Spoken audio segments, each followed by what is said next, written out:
Менин атым Жоогазы. Айтып өткөндөй эле, мен сиздерге эмне менен бөлүшөм?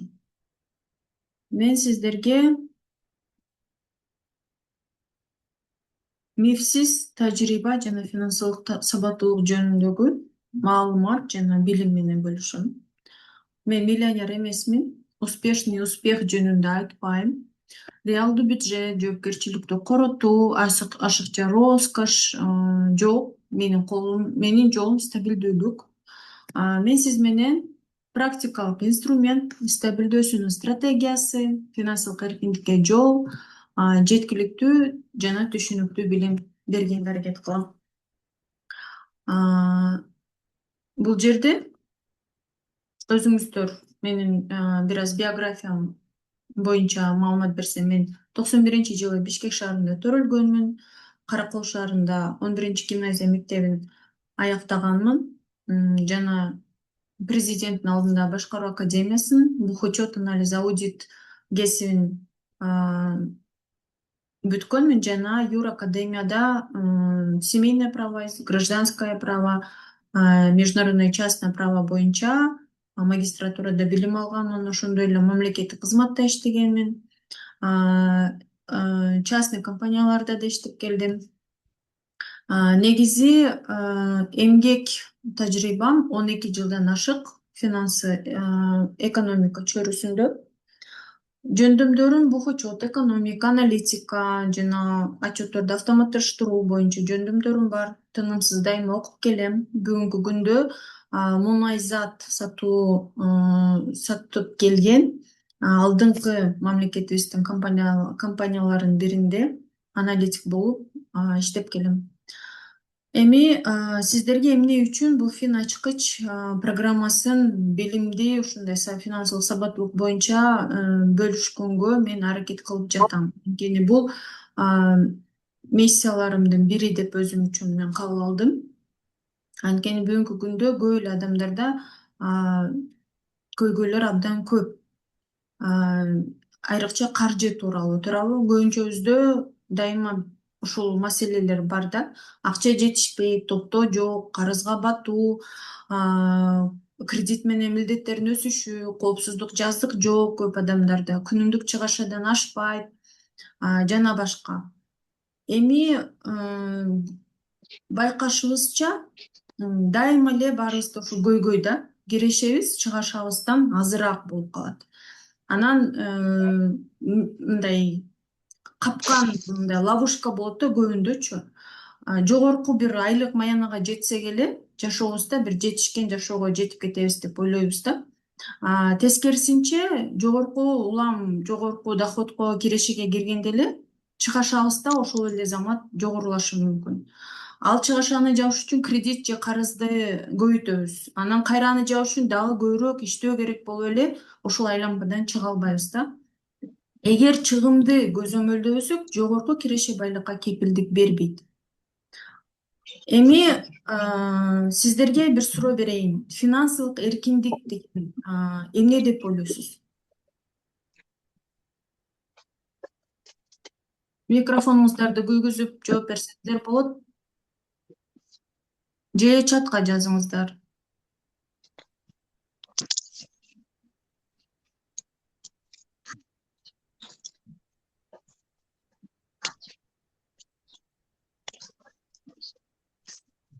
Алло, угулуп атабы?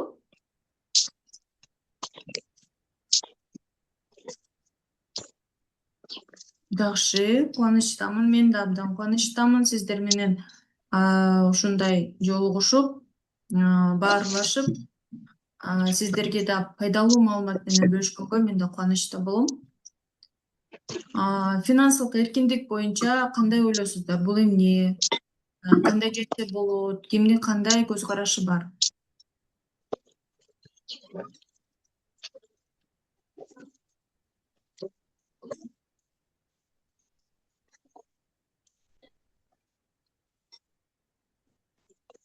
Макул, связь жакшы болбой жатабы? Мен анда улантып эле айта берейин. Бизде негизи мындай экен да.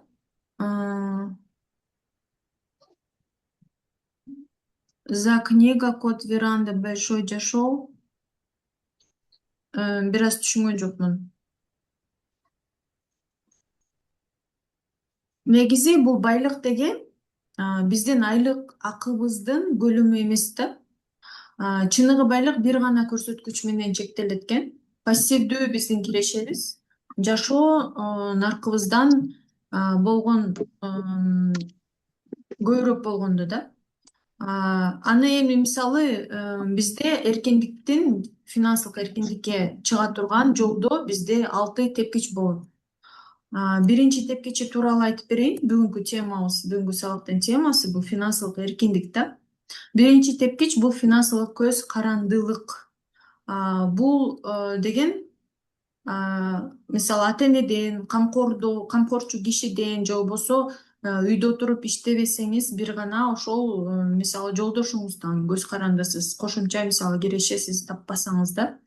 Эгер сиз ата энеңиз менен жашап, бирок өзүңүз жеке киреше таап жаткан болсоңуз, анда сиз бул тепкичте эмессиз. Анда жогорураксыз. Финансылык амандык бул экинчи тепкич. Выживание деп коет мисалы. Бул жерде ошол көбүнчө ушул тепкичте көп адамдар чыгаша дайыма кирешеден көбүрөөк болот же киреше тапканыбыздын баарын чыгаша кылып коротуп салабыз. Мындан чыгуунун жолу эң биринчи бул чыгаша менен кирешени туура көзөмөлдөө, туура контроль жүргүзүүдөн башталат экен. Жогорку айлык алып эле, мисалы эгер сиз 80 000, 150 000 айлык алсаңыз дагы, бирок ошол эле учурда ошол эле айлыгыңызды ошончо дароо эле коротуп койгон болсоңуз, сиз ошол экинчи эле тепкичте болгон болот экенсиз. Үчүнчү тепкич финансылык туруктуулук. Бир аз акча топтооңуз бар. Бул мындай деңгээл ошо тепкичтерде болгон, өзүңүздү мисалы анализдеп, кайсы тепкичте экениңизди көрсөңүз болот да. Бир аз акча топтооңуз бар, кирешеңиз базалык чыгымдарыңызды жабат, кредит жана башка карызыңыз жок. Бул жерде эң негизги формула, мисалы резервде сизде 6 айлык чыгашаңызды жаба турган акчаңыз болуш керек. Ошондо сиз бул үчүнчү тепкичте болот экенсиз. Төртүнчү тепкич финансылык коопсуздук. Бул жерде уже сиз инвестиция кылып, ошол инвестицияңыздан келген кирешелериңиз сиздин чыгашаларыңызды жаап жаткан болот да. Бешинчи тепкич финансылык көз карандысыздык. Инвестицияңыз стабилдүү, пассивдүү киреше алып келет жана 100% сиздин чыгымдарыңызды жабат. Бул жерде да капкандар бар. Ошондой эле кирешеге жетип алып, адамдардын көбүнчөсү эгосунун кулу болуп баштайт да, туткуну болуп, жанагындай люкс жашоону, жетишкен жашоолордун көрсөткүсү келип баштайт экен. Бул дагы мындай капканга туш болгондор артка кийинки тепкичке түшөт. Алтынчы тепкич анан финансылык эркиндик болот. Инвестицияңыз кирешелик базалык чыгымдарыңыздын бир канча деңгээлинен өйдөрөөк жабат. Мисалы сиз 500 000 кирешеңиз чыгашаңыз болсо айлык, сиздин кирешеңиз 5 миллион сом болуп 10 эсе болушу мүмкүн. Ошондо гана алтынчы тепкичке жетет экен адамдар. Финансылык эркиндик деген мына ушундай экен. Эми ошол биздин туура багытталган биздин эң биринчи кадамыбыз эмне? Бүгүнкү күндө катуу көзөмөл жүргүзүү, бюджетти жасап башташ керек экен да. Бюджет деген эмне? Бюджет деген бул күнүмдүк кирешеңизди, чыгашаңызды туура көзөмөлдөөчү, мындайча айтканда эсеп. Ошол эсепти жүргүзүү үчүн ар ким ар кандай мисалы эсептерди жүргүзөт да. Ошол эсептерди кээ бирөө кагазга жазат, кээ бирөө болсо жанагындай ар кандай инструменттерди колдонот. Негизи бюджет жүргүзүүнүн, киреше жана чыгашаны жазуунун 4 ыкмасы бар. Эң биринчи эле ыкмасы, жөнөкөй ыкмасы бул кагазга жазуу. Кагазга жазып жүргүзүү. Ал эми экинчи ыкмасы болсо атайын жанагындай бир колдонмолорду колдонушат, программалар мисалы. Ошол программаларды колдонуп иштешет. Приложениялар болот телефондордо, кээ бир адамдар ошого эле киргизе берет. Бирок анын дагы кемчиликтери көбүрөөк. кээ бирөө Excel таблицаларды жазышат, мисалы экономикалык билими барлар же Excelди түшүнгөн адамдар ошо Excelде жасайт. Ошондой эле мындай Google таблица бар. Мен сиздерге бул жерде ушул берекелүү бюджет деген таблица, мен өзүм ушул иштеп чыккан таблица, бул жерде баардык формула менен автоматтык түрдө эсептелет. Ушул таблицаны мен сиздерге азыр көрсөтүп берейин. Негизи так, демонстрация болуп жакшы эле көрүнүп атабы экран? Көрүнүп атат го деп ойлойм. Бул жерде Ооба. угуп жатам. Оюңуздар Ооба, болсо, угулуп болсо айта бериңиздер. Угулуп атат, мынакей, бул жерде ошо киреше жана чыгаша деген бул жерде лист бар. Бул мисалы бүгүнкү датаны алалы. Бүгүн 7 май. 7 май күнү, апрелди алып койдум. 7 май күнү бул жерге мен мисалы бир чыгаша продукты сатып алдым деп коелу, 2000 сомго. 2000 сомго продукты сатып алдым. Бул жерде ошо продукты, киреше чыгашалардын баардык категориясы бул жерде список менен өзү чыгып калат. Анын баардыгын тең мен ошол финачкыч толук курста баардыгын көрсөтүп айтып берем. Бул жерге жазып туруп тамак аш деп жазсам өзү чыгып берет. Ошону жазам. Анан көрдүңүздөрбү, бул жерде чыгаша деп өзү белгилеп коет. Мисалы тамак ашты мен кайсы жерден сатып алсам, ошонун магазиндин атын жазып койсом болот. Мисалы магазин Алма деген магазинден 2000 сомго бүгүн 7 майда соода кылдым. Ошондой эле бүгүн мага киреше келди деп коелу. Мисалы бүгүн эле мен дагы киреше алдым да. Мисалы 10 000 сом, балким аванс алдым, айлык акы. Айлык акы мен аванс алдым. Аны мынтип жазганда киреше деп өзү чыгып калат. Бул таблица баары өзү эле эсептейт. Сиз жөн гана 3 столбецке эле мынакей мындай датасын, суммасын жана киреше чыгашанын категориясын эле тандап коесуз, болду. Анан күндө мындай узун кылып эле толтуруп кете бересиңер. Анан бул жерге мындай өтсөк, май айына келебиз. Май айына келип туруп, мынакей 7 майга келгенде жанагы мен жазган 10 000 сом айлык акы бул жерге өзү отуруп калды. Көрдүңүздөрбү? Анан ылдый жагына түшкөндө тамак ашка кетирген жана 2000 сом деп жазганым бул жерге тамак аш деп өзү чыгып калды.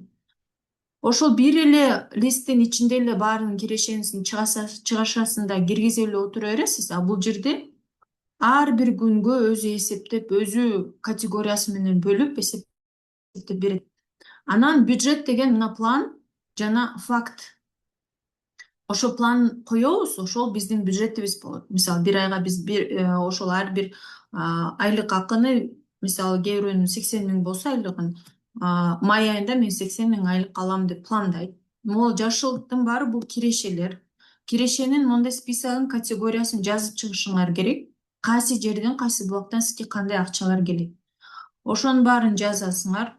Анан бул жерде фактически күндө киргизген акчаларыңар бияка сумма болуп, факт айына чогулуп берет дагы. Анан ал жерден айырмасын көрүп турасыңар. Силер пландан ашып баратасыңарбы же планда жашап жатасыңарбы да.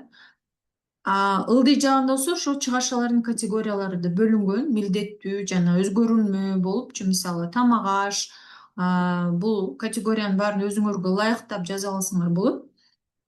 Мисалы коммуналдык кызмат, байланыш, ошонун баарына бир айдын ичинде сизге кайсы суммалар керектелет, ошонун баарын бул план жагына жазып чыгасыз. Факт жагы болсо айларды өзү эле жанагынтип кошуп эсептеп келип туруп, итоговый суммасын эсептеп берет дагы. Сиздер бул жерден айырмасын гана карап турасыңар. Пландан ашык коротуп жатасыңарбы же планга жетип атасыңарбы. Ошентип айлардын баардыгы тең өзүнчө чогулуп кете берет. Ал эми бир жылдын ичинде дагы айдын итокторун да көрсөңүздөр болот. Мисалы 2026-жылы мынакей январь, февраль, март, апрель, май айларынын жана фактический жактары бияка чогулуп саналып, сумма болуп саналып кете берет да. Эми бул жер ушундай иштейт. Бул жерде анан дашборд деген бар. Дашборддо бул график диаграмма менен көрөсүздөр айлыктарыңарды. Мисалы, бул жерде мен айды тандайм. Мисалы, март айында кандай чыгашалар, кирешелер болгонун март деп жазганда, бул диаграмма өзү чыгарып берип коет. Мынакей общий киреше мынча, чыгашасы мынча болуптур бир айдын ичинде. Орточо эсеп менен киреше чыгашам 2196 деп эсептеп берди. Анан категориялар, бул жерде мисалы батирге 30.000, жана тамак ашка 12.000 деп өзүнчө диаграмма менен да көрсөңүздөр болот. Бул инструмент абдан пайдалуу жана күчтүү инструмент деп айта алам. Себеби дегенде, мисалы, мен ашпозчуларды алсак да, мисал катары, ашпозчулар, мисалы, шеф-поварлар, алар деген тамакты жасаш үчүн укмуш бир билим алды. Ошол ингредиенттердин баардыгын тең туура колдонгонду билет, туурабы? Укмуш, жакшы, даамдуу тамак жасайт. Бирок анын эгер бычагы мокок болсо, инструменти мокок болсо, анын тамагы даамдуу болбойт. Ал дагы кандайдыр бир себепте, кандай десем, көз каранды болот да ошол инструментке. Бул ошол берекелүү инструмент, бул таблица деген ошондой күчтүү инструменттердин бири деп айтсак болот да. Бул сиздин киреше чыгашыңызды автоматташтырып, эсептеп, анализ кылганга жардам берүүчү таблица. Ошол 7 күндүк фин ачкыч программасында бул таблица менен иштөөнү сиздерге көрсөтүп берем. Ошондой эле ар бириңиздерге бул таблицаны жеке өзүңүздөргө ачып берем. Анан бул Google аккаунтуңуздагы жанагы почтаңызга доступ берилип ачылат. Анан ал доступту сиз өзүңүз гана билесиз, өзүңүздө гана болот, паролуңуз баардыгы. Эгер кааласаңыз, мисалы, үй бүлө менен чогуу жүргүзүп, ушундай бюджет киреше чыгашаны чогуу эсептейбиз десеңиз, мисалы, жолдошуңузга же балаңызга, кызыңызга доступ ачып койсоңуз деле болот. Ал деле ушул киреше чыгашалар чогуу толтура берет. Бул абдан оңой болгондуктан, мисалы, мен 8 жашта кызыма ай сайын жанагындай чектерди чогултуп колуна карматам, анан ал ушул таблицаны өзү эле толтуруп берет да магачы. Мен өзүм деле киргизбейм, мисалы. Бир жумада бир киргизип турабыз. Мен өзүм колдонгон, өзүм ойлоп тапкан инструментти бөлүшкөнгө даярмын. Ошол себептен бул фин ачкыч курсу пайда болду. Дагы кошумча бонус катары сиздерге бул жерде депозитти эсептөөчү калькулятор жана кредитти эсептөөчү даяр автоматтык калькуляторлорду да кошконмун. Мисалы, депозитти эсептөөчү калькулятор деген кандай иштейт? Бул жерде, мисалы, биз банктын депозицияларда кандайдыр бир пайыздык, жылдык пайыздык проценттерин эсептеп, салыштырып, кайсы жер бизге мындай ыңгайлуу, выгодно, ошону карап салыштыруу үчүн бул жерде депозитти өзү эсептеп берген калькуляторду колдонсоңуз болот да. Мисалы, стартовый суммаңыз сиз 20.000 салалы деп коелу банкка. Банктагы азыр орточо пайыздык өлчөмдөр бир 12-14% болсо керек, максимально 14% алып көрөлү. Жана ай сайын кошумча биз, мисалы, 2.000 сомдон дагы үстүнө накопительный салабыз деп эсептейли да. Анан канча жылга салабыз? Айрыкча азыркы күндө банктар көбүнчө 3 жылдан ашык мындай срокко депозит койбогонго аракет кылышат, себеби инфляцияны дагы мындай алдын алганга аракет кылышат. Ошол себептен 3 жыл деп көрөлү да.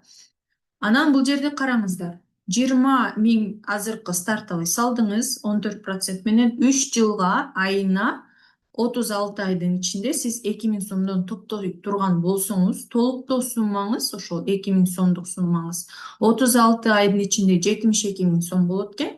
Ал эми баардык салынган акчаңыз 92.000 сом болот экен. Анын ичинен ошо 72.000 толуктооңуз, ал эми процентиңиз, пайдаңыз банк сизге төлөп берген проценти депозит 28.247 сом болот экен.